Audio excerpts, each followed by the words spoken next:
The bright side of addiction is recovery. If you're in recovery or know someone or love someone who is, or maybe you simply want to know more about the recovery process, well, this podcast is for you. In this edition, we're going to check on a fictional recovering alcoholic who's been in long-term recovery for many years. He was a Seattle homicide police detective, and then he left the force and was appointed by the state attorney general to an organization that had an unfortunate acronym, SHIT, Special Homicide Investigation Team. All fictional, of course. His name may well be familiar to murder mystery fans around the country. He's JP Beaumont, created by prolific mystery writer JA Jance, who has written more than 75 New York Times bestsellers. And it really all began with Beau, JP Beaumont. We will also visit the RC2C audio archive for an interview with former U.S. Representative Patrick Kennedy. He is a grateful person in long-term recovery. He served in the U.S. House of Representatives for 16 years and was a strong and continues to be a strong, outspoken advocate for addiction and mental health. I had an interesting conversation with him back in 2010, which I will share in this episode. And we will also share some reflections on recovery from the iconic, legendary actress Julie Harris. Now, if you are in recovery, again, or know someone or love someone who is, or maybe you simply want to know more about the recovery process, stay with us. This podcast is for you. I'm Neil Scott, host of Recovery Coast to Coast. Our website is recoverycoasttocoast.org. That's recoverycoasttocoast.org. Following 15 years of national broadcasting on iHeartRadio here in Seattle, we've now upgraded to a national podcast which is available to anyone at any time, featuring interviews with everyday people in long-term recovery, as well as clinicians, authors, and recovering celebrities and newsmakers who offer the promise of hope and the reality of recovery. Plus, well-vetted resources for individuals, families, and friends. We invite you to enjoy the podcast and to share it with your friends as well. Recovery is an American way of life. And a reminder that our email address is recoverycoasttocoast@comcast.net. We'd love to hear from you. Maybe you'd like to suggest a guest, or maybe you'd just like to tell us what you think of the podcast. We'd love to hear from you. recoverycoasttocoast@comcast.net. Recovery Coast to Coast is supported by Sundown M Ranch, one of the oldest and most successful and affordable treatment programs for addiction treatment in America. My gosh, they've successfully treated well over 200,000 adults, adolescents, families, all over the past 50-plus years. It's where recovery becomes reality. In fact, this past March, they celebrated 54 years of successfully treating addictive disease, one patient at a time. You know, they not only treat the individual at Sundown, but they put a strong focus on family. Addiction is a disease that affects the entire family, and so often the family member gets caught up in that merry-go-round of denial. They develop unhealthy ways to deal with the pain and the chaos of active addiction. Now, unless these patterns are addressed, they can persist for a long time, even after the individual gets treatment. Sundown Family Program includes orientation, presentations on understanding the disease process, and the recovery process as well. There's also group therapy, individual family sessions, reading materials, evaluation, resources. It is a highly acclaimed family program, comprehensive, and there's no additional cost. Speaking of cost, Sundown M Ranch is a nonprofit organization, so they can keep their rates low. In fact, they're among the lowest in the country for inpatient treatment. Take a look at their website. I think you'll be impressed. They have some great photos there and a good overview of their program. Sundown.org. The road to recovery begins at Sundown M Ranch. I recently had the opportunity to sit down with a good friend, JA Jance, a very prolific writer. She's written, gosh, 75, 80 maybe, New York Times best-selling books, a number of characters, including JP Beaumont, a recovering alcoholic. When she started the series, Beau was drinking. A fan of J.A. Jance came to one of her book signings and said, I think your character needs treatment. And she got him treatment, and he's in recovery. She'll tell you the whole story. Here's my interview now with J.A. Jance. Welcome back to Recovery Coast to Coast. Great to have you with us. An old friend is stopping by in this particular segment, Judy Jance. J.A. Jance, oh gosh, she has been writing novels for, if my math is correct, some 40 years. She's been on the program before. She's got a number of character-driven novels. And, of course, a wonderful, wonderful book of poetry, which is called After the Fire, a memoir in poetry and prose.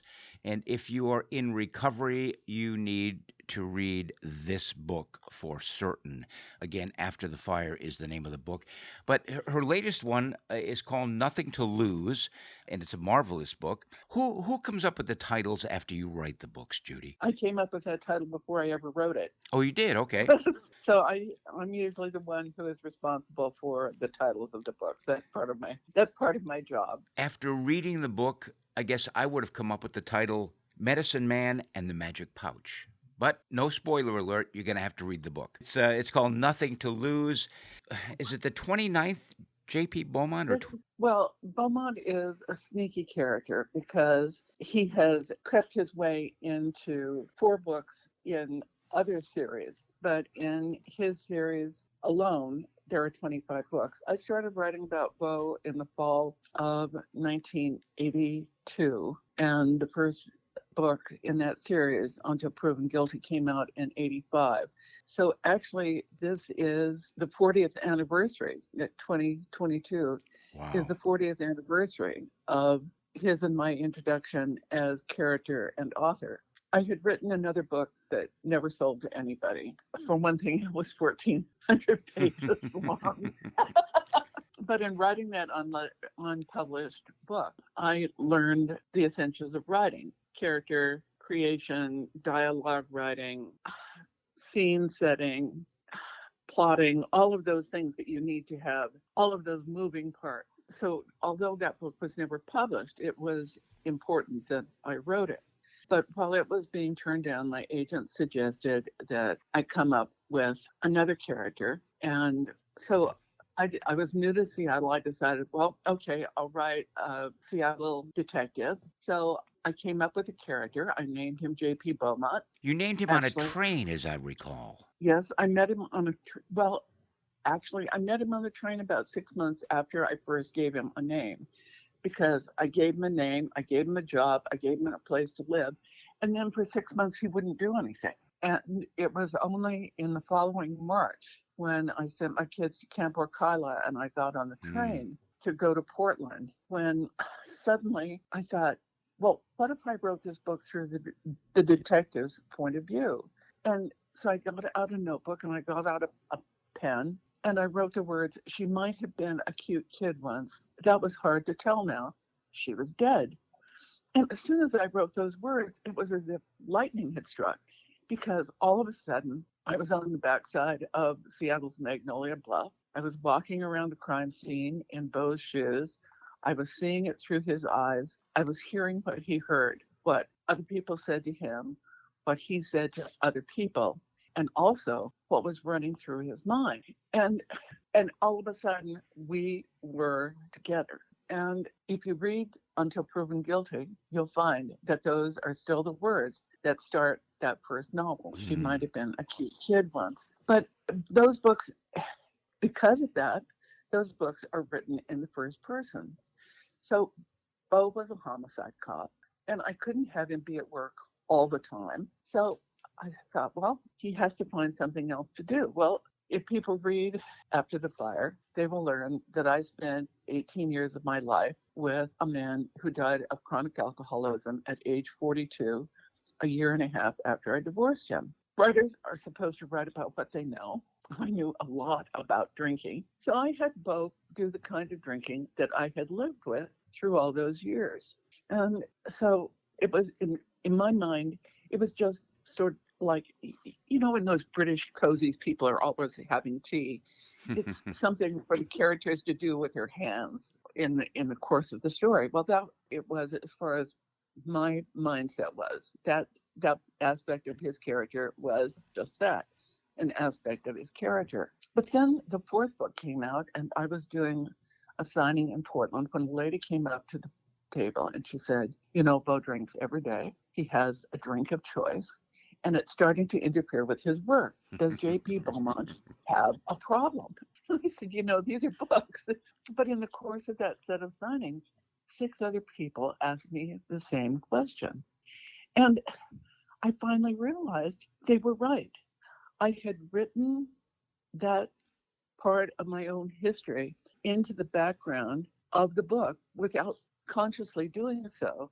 And the reason my readers all figured out Beau was in trouble is my experience was 18 years with a man who was really troubled, with a guy who was an alcoholic.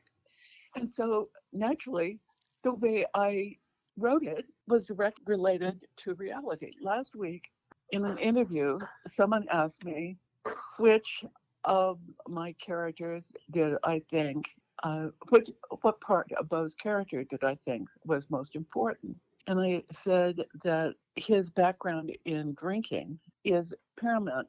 That was book number 4 when the readers pointed out that he had a problem. He has his first blackout in book 7. He is in treatment in book 8. Nothing to Lose is Beaumont number 25. There are a lot more books with him in recovery than there were with him still drinking. And there are some people who told me they still like him better when he was drunk. Well, you worry about those folks. Yeah, But absolutely. I've heard from people who have told me that watching Beau struggle with his issues has helped them deal with their issues. And that's when I hear those stories, it's an incredible gift because it makes me feel as though for that reason my books are really worthwhile. So in this book, because this book is the story is so personal, the case Beau is working on is so personal to him, and he is so invested in what's going on. He's still wishing he had Lars, his original sponsor, there to talk to when he is in the depths of this investigation. And that's how the book starts off in chapter 1, talking about Lars. Yes. Well, I lived on a reservation. I didn't live on a reservation, but I was K through 12 librarian on the Tohono O'odham Reservation west of Tucson for 5 years. And I told stories in 26 classrooms, K through 6 classrooms a week. Some of the stories were the stories of the Tohono O'odham people. And one of the hallmarks of Tohono O'odham storytelling is that a story must end where it begins. And that's in this book too. I create characters, and sometimes those characters show up in one book and go away. Sometimes characters come back. But if I'm curious about what happened to a character after a while, the only way for me to find out what's been going on is for me to write another book about them. So in book number 14, a book called Breach of Duty, Beau is partnered with female homicide detective named Sue Danielson. Sue is a single mom with 2 little kids, an abusive ex-husband. Sue has been part of Beau's life for a number of books at that point. In the course of the story, her ex-husband turns up in town, and he and she become involved in this life and death fight. At that point, Beau knows Sue's kids. She has 2 sons, Jared and Christopher. And when the fight breaks out in the living room, Christopher has the presence of mind to call Beau and say, "What should I do?" And Beau says, "Get your brother, go out through the window, go hide near the troll under the bridge. Somebody will come get you, but don't go back inside the house." And then Beau heads there on his own. Yes, that was Lone Rangering it, but he thought that having one unmarked patrol car show up rather than having squads of sirens descending on the house might be give him a chance to de-escalate the situation. When in fact, when he arrives, Sue has already been shot. She's propped up against the living room wall, bleeding out. And that nightmare scene has haunted JP Beaumont ever since. He has lived through that dream night after night and always wakes up sweating and shaking and sick and wondering, had he made another decision, would the outcome have been different? So in this book, he's in a new period of his life. He's married to the chief of police in Bellingham, Washington. He's retired from active police duty, and he's trying to figure out how to be a good house husband, and he isn't exactly good at that. He has a few issues, but there's a knock on the door, and he opens it, and here's this young man in priestly attire standing on his doorstep. And the minute I start writing about a Beaumont book, I once again have access to what he doesn't say aloud. And when he opens the door and there's this priest standing there, he wonders, well, has the Catholic Church hit the skids so much that they're having to send priests out sort of door to door? Kind of like Watchtower. The young man introduces himself, and he is Jared Danielson, Sue Danielson's older son, come to ask Beau for help because his younger brother, Christopher, has disappeared in Alaska. And that's where that story starts. Now, Beau is living up in Fairhaven. What is your connection to Fairhaven? It's a beautiful area. Village Books. And that's a great bookstore, too. Yeah. Yes. We've spent a lot of Sunday afternoons. My first experience with Fairhaven was driving there on my own the night the bombs were raining down in Iraq, and Wolf Blitzer was speaking from the roof of the Hilton Hotel. And I was listening to the news as I was driving north on I-5, and I thought, well, is there even any sense in going? Is anybody going to want to come to a book signing tonight? Well, in actual fact, 5 people came. But I thought those 5 people came because they wanted to hear something that wasn't Wolf Blitzer on the roof of the Hilton Hotel. And so I gave as good a presentation as I could. And those 5 people have been fans ever since. My goodness. But I think what my book signing events are is essentially a little bit of storytelling. And I think that's what we've all learned in the course of COVID and the pandemic and the isolation and the shutdown. We all still need stories. We all still need heroes. We all need to have something that will take us out of our own particular circumstances. And that's what murder mysteries do. And we meet some new characters, lovely, colorful characters in this book, not the least of which is Twinkle Winkleman. How did you come up with that name, for goodness sake? I have no idea, but the moment Twinkle Winkleman came into my head, she made me laugh out loud. Made me laugh out loud, too. And because that name made me think of Johnny Cash's old song, A Boy Named Sue. Yeah.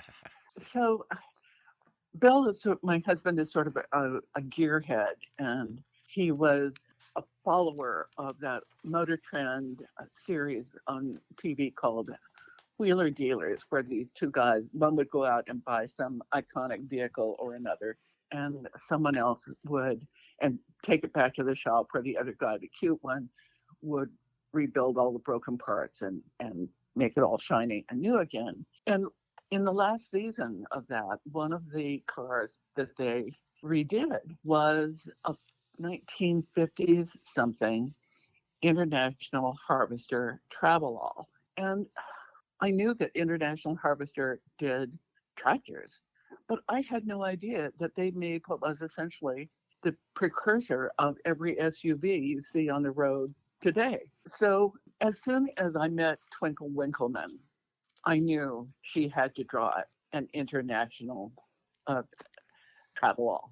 And so I gave her that car. And when they did it on the show, of course, they installed this humongous luggage rack. And so I gave her the luggage rack. And Twink is just, she's just tough as nails and yet good hearted.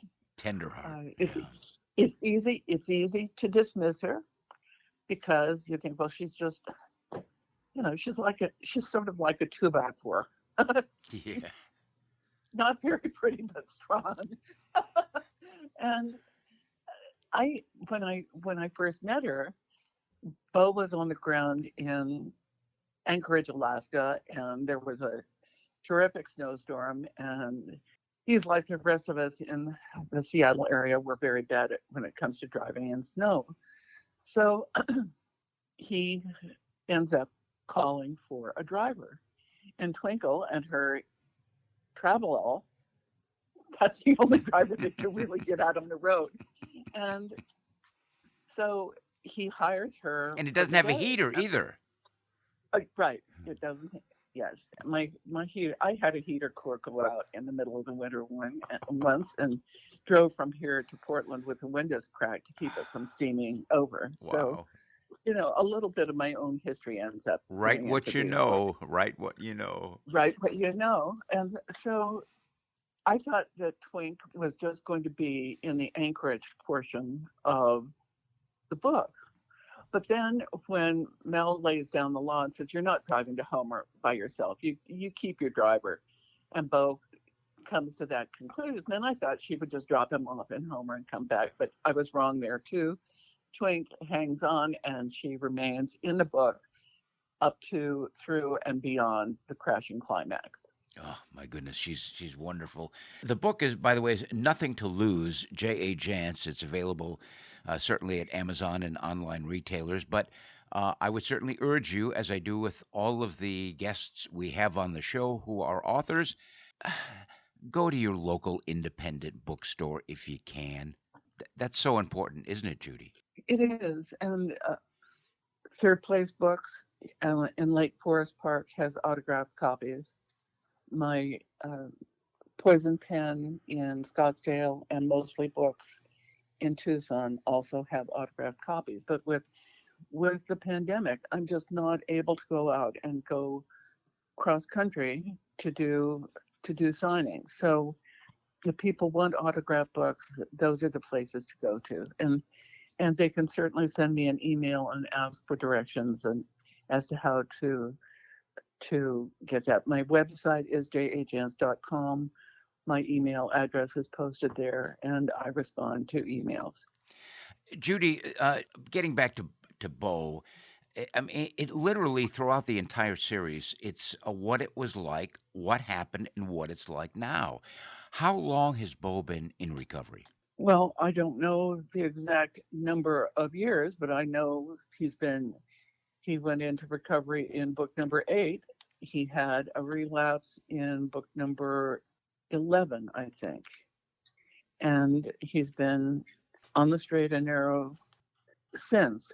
But in Sins of the Fathers, when he encountered the daughter he never knew he had from a one night stand back in the early books when he was still drinking and carrying on. When tough things happen to him, he goes to a meeting. It's a fascinating life, and again, as things happen to him, he leans into the program, and it's marvelous example of recovery is as recovery does. I like to say the bright side of addiction is indeed recovery, and he certainly emphasizes that. The new book, Nothing to Lose, but people don't realize that the book, I'm sure, was finished a long time ago, and it goes through all of the scheduling, the editing, the rewrites, the PR, and the publishing. What are you working on now? Allie Reynolds, Joanna Brady, another JP? I'm working on the next Allie Reynolds book right now. And is there more JP to come? Well, as long as my little gray cells continue to function properly, I believe there will be more Beaumont and Brady both. And a question that I get an awful lot as I talk about you on the program is is there any more poetry for JA Jance? Uh, Poetry is the language of the heart. And when I was writing that poetry, I was in a very tough situation. I was isolated from the rest of the world because we were on teaching on the reservation, living on the hill, and I spent most evenings by myself, 30 miles from town, 7 miles to the nearest neighbor and or telephone. And so writing the poetry at that time was both a creative outlet and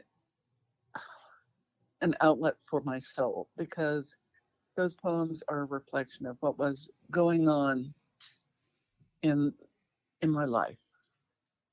And now so much of my creative energy goes into writing the prose that I haven't seen my way to writing poetry.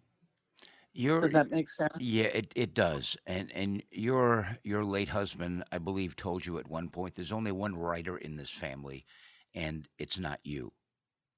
Yes, that's what he told me in 1968, shortly after we married, that he was allowed in a creative writing program that was closed to me because, as the professor told me, you're a girl. Oh, So uh, when he said there's only going to be one writer in our family, other than writing that poetry under the dark of night, I didn't do anything about my own writing until after we were divorced.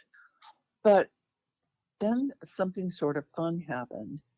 I wrote 9 Beaumont books in a row, and when my editor said, "Well, why don't you write something else? You remember that book you never sold to anybody?" And I said, "Yes." If the 1,400-page book was a thinly fictionalized true crime story.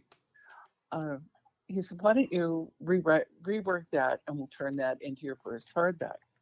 Well, the true crime part of that book was that this serial killer I had encountered in Tucson in 1970 was then and still is in the Arizona State Prison at Florence.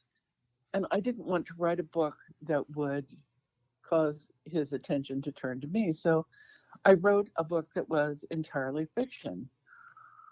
But an interesting thing happened. The main protagonist in that book, Diana Ladd, turned out to be a woman who had always wanted to be a writer, but she was teaching on an Indian reservation. hmm. Like me, she was married to a guy who was allowed in the creative writing program that was closed to her. Her husband is dead at the beginning of the book. And as for the crazed killer, he turns out to be a former professor of creative writing from the University of Arizona. Wow. So that Hour of the Hunter was my first real experience. And you can find out about Hour of the Hunter and all of Judy's books at jajance.com. You know, if you enjoy good mystery novels and ones where the hero is a person in long term recovery, check out the new book from J.A. Jance, Nothing to Lose.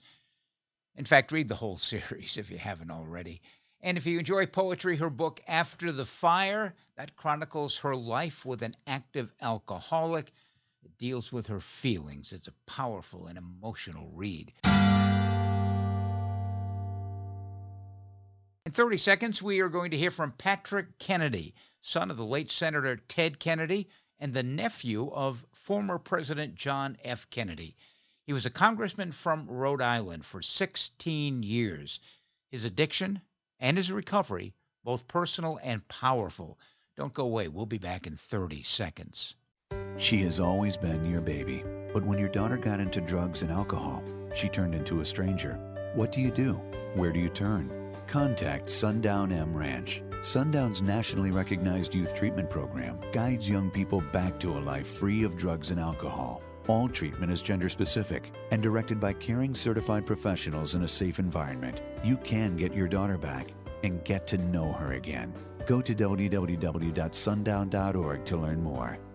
Recovery Coast to Coast continues now with an audio archive interview with Patrick Kennedy, who served as a Democratic member of the United States House of Representatives from Rhode Island in the 1st Congressional District for 16 years. He's a former member of the President's Commission on Combating Drug Addiction and the Opioid Crisis, and he's co-founder of One Mind.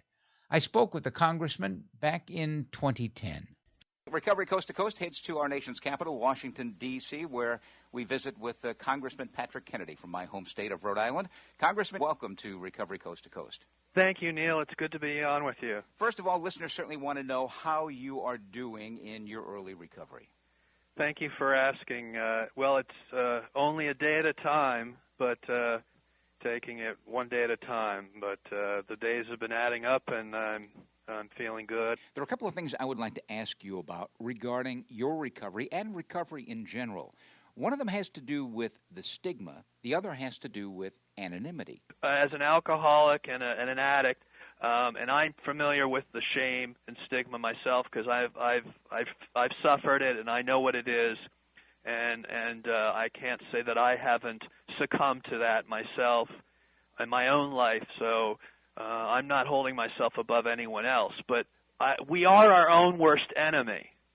And I have to tell you, one of our biggest impediments is this anonymous part of our recovery, because it leads people to think that they're supposed to not be citizens in the form of advocating publicly. Just because they're part of an anonymous program doesn't mean that they don't have a responsibility to publicly advocate for legislation, and that they do. It doesn't mean that they can't be politically active as on the issue. I mean, I think that people mistake the 11th tradition in the recovery program, the 12-step recovery programs. They mistake that 11th tradition to mean that they're not supposed to speak out on the injustice of policy as members of a democracy in which they're being discriminated against. And I really think that's really undermining our ability to overcome discrimination. People often confuse the whole concept of anonymity, which is a spiritual concept, with secrecy and hiding behind the 12 steps. And I often, on this radio show, remind people that Bill Wilson, one of the co-founders of AA, served on the board of directors of the National Council on Alcoholism, not as the founder of AA, not as a member of AA, but as a citizen fighting a public health crisis. And, Neil, Bill Wilson testified in front of the United States Congress. Absolutely. So people don't realize that Bill Wilson told the story of Alcoholics Anonymous and testified in Congress, and so that's all part of public testimony. People, often write to me that, oh, Patrick, and I never talk about, the recovery program I belong to.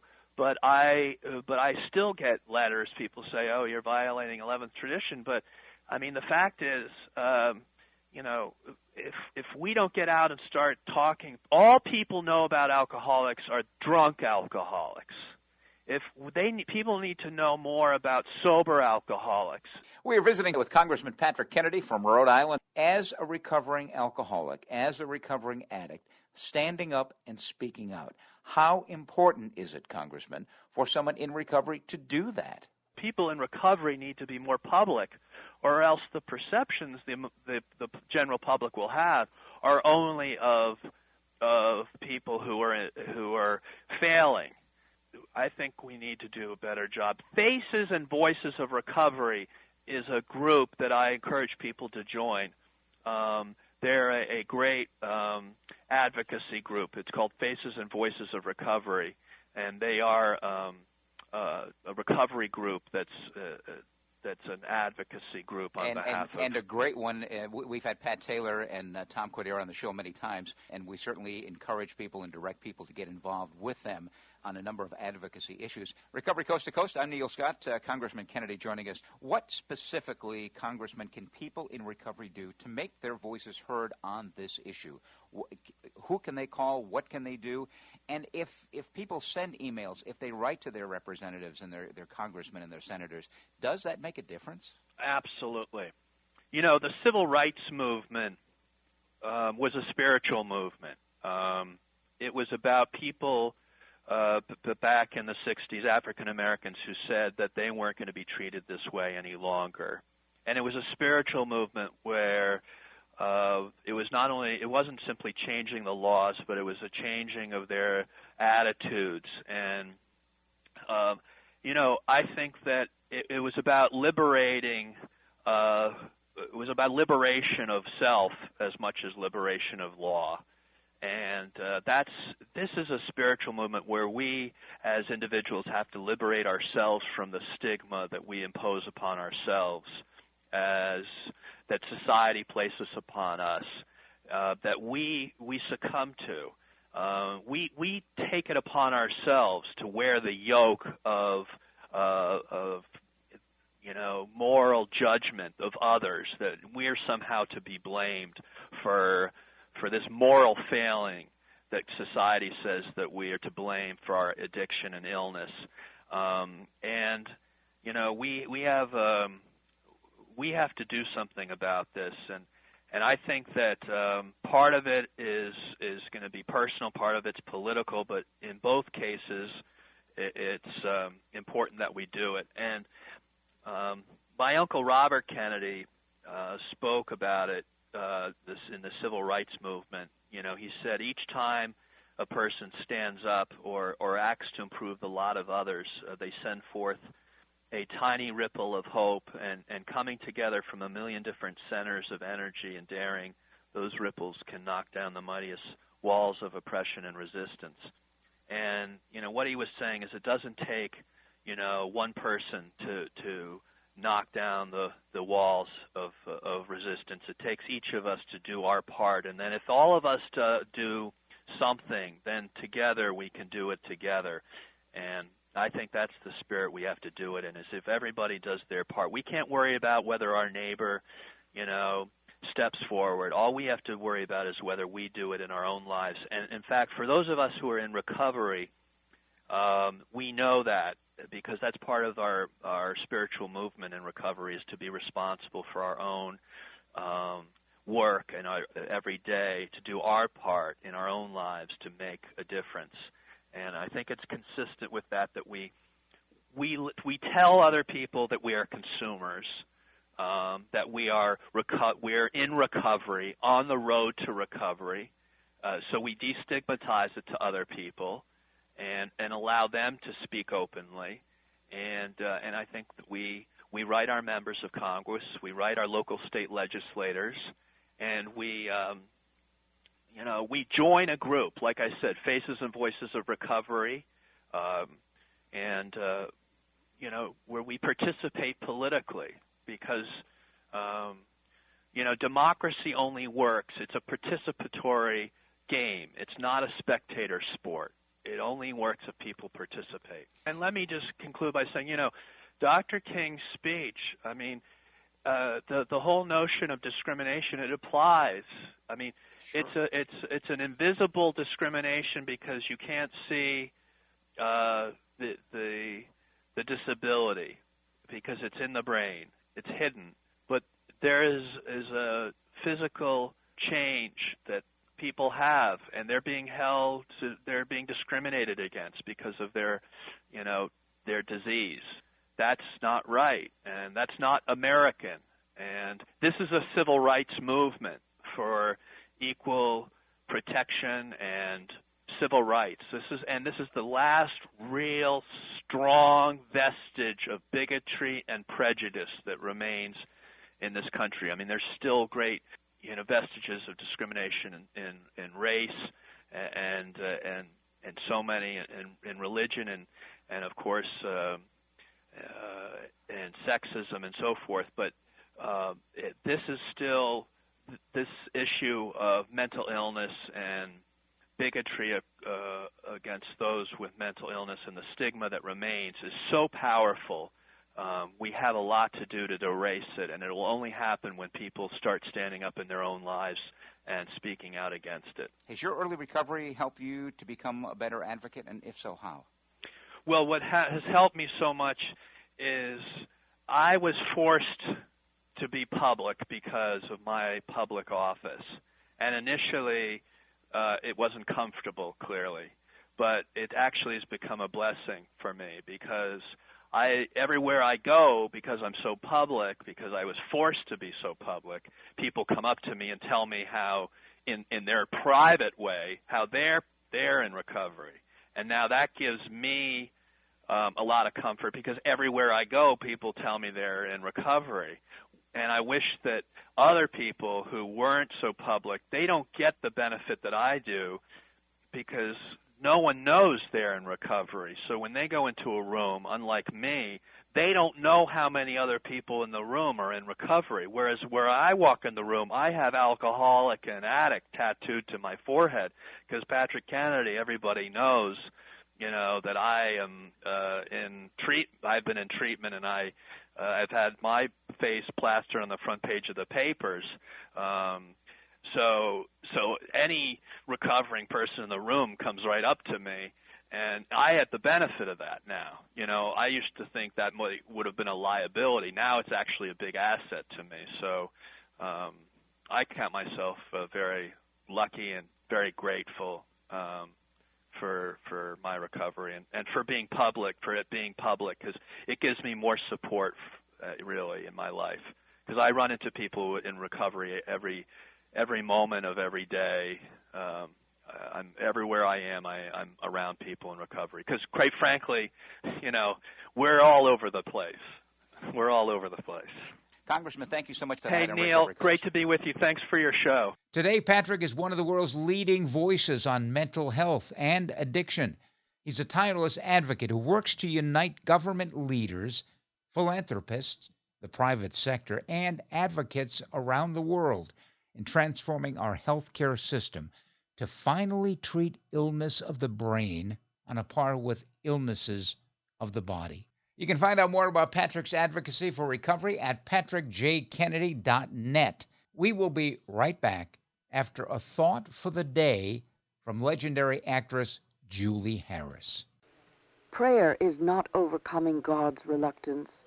It is laying hold of his highest willingness. Richard C. Trench. The concept of a stern and reluctant God is rooted deeply in some of us. Perhaps it has been difficult to let go of the idea that God is judgmental and punishing. We may have felt that God has not forgiven us, or because we have not yet forgiven ourselves, we may feel undeserving of his love even now. Through our own direct experience, we have come to believe that God is loving and caring. It is our firm conviction that he wants us to be happy, joyous, and free. How do we know this? When we turn to God in a state of surrender and humbly ask for his help, our prayers were answered. We were granted freedom from our pain and obsessions, and were given courage and strength to deal with our gravest problems. We were led from despair to hope and shown a way by which our lives and the lives of others could become immeasurably brighter. Today, we absolutely insist on enjoying our relationship with God, for we know with certainty that he is and always will be a positive force in our lives. We pray not to overcome the harsh judgment of a reluctant God, but to join forces with a kind and loving Father. Thought for today: God is all-forgiving, even if you have yet to forgive yourself. Well, that wraps up this edition of the National Podcast Recovery Coast to Coast. If you've enjoyed the podcast, we would love to hear from you. Our email address is recoverycoasttocoast at comcast.net. Let us know where you're listening from. Also, please hit the subscribe or follow button. It's free, and you'll be notified the next time we publish a podcast. And let us know what you like about Recovery Coast to Coast and what you don't like, as we strive for progress, not perfection. And kindly tell one or two of your friends about our podcast. That really helps to carry the message, especially on social media. And remember, if you know someone who's experiencing problems with alcohol or any other drug, here's a 24-hour national helpline that offers free information and confidential treatment referrals. Spanish-speaking individuals are available as well. The number is 1-800-622-HELP, H-E-L-P. And join us next time for America's Voice for Recovery, Recovery Coast to Coast, the national podcast. And another shout out to our sponsoring organization, Sundown M Ranch, successfully treating individuals, including adolescents and their families, for well over 50 years. Sundown.org. I'm Neil Scott, reminding you to stay healthy, live in gratitude, and be kind to others. Remember, the bright side of addiction is recovery. Pass it on.